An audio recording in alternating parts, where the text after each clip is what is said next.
Erin Pangilinan, isa sa mga medal blocker ng Creamline ngayon. Paramihan daw ng medal blocker sa CCS. Erin proud na proud sa bagong team. Jewel Encarnacion, tuwang-tuwa rin sa pagsalubong sa kanya ng Ribisco family. Ating pag-uusapan ang pag-welcome sa kanila ng Ribisco fam at syempre, ano nga ba bakit sila ang kinuha? Kaya bago ang lahat guys ay nakikiusap ako. Don't forget to like, comment, and subscribe for more valuable updates. Guys, pa-share and like naman ang ating video dahil nga syempre nag-upload na naman ko dito sa channel kong Bekla Valuable TV. Thank you very much. Well, alam naman nating lahat na ito nga si Erin Pangilinan ay talagang magaling na middle blocker pa kahit noon sa UAAP. At dahil nga nakuha sila ng Creamline, tiyak gagalingan niya dito. Lalong-lalo pa, alam naman natin pressure talagang makapasok sa champion team na Creamline Cool Smashers. At hindi lang yan, iba ang sistema ng Creamline. Kaya naman tiyak talagang gagalingan ni Erin at syempre proud na proud siya sa bagong team, lalong-lalo pa, syempre champion team ba naman ang napuntahan niya.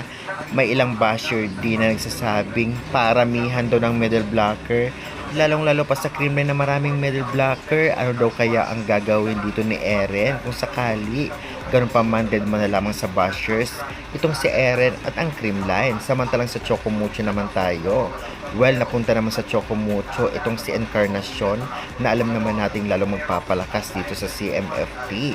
Well, hindi natin alam kung maibababad siya, ngunit alam naman natin bagong sistema, kailangan niya pa rin magka-connection dito nga sa Chocomucho bago siya ibabad kung sakali man kukunin siya. Ganun pa man, kitang-kita naman natin na magaling na spiker itong si Encarnacion na tiyak malaki ang matutulong kung talagang ipapasok siya sa loob ng court ng Chocomucho Flying Titans. Well, sabi rin ng ilan na talagang hindi daw na-shock ang iba sa recruit nitong ang dalawang team na Creamline at Chocomucho. Okay lang sana daw para sa Creamline dahil champion team naman ito at maraming ang bangkong magagaling. Ngunit dito sa Chocomucho, bakit kaya daw ito ang kinuha si Encarnacion? For me naman, magaling si Encarnacion kaya hindi yan kukunin kung hindi talaga napakagaling. At syempre, tiyak magkakaroon pa ng exposure at magkakaroon ng confident, lalong-lalo pa isa ang Chocomucho sa may maraming fans sa PBL.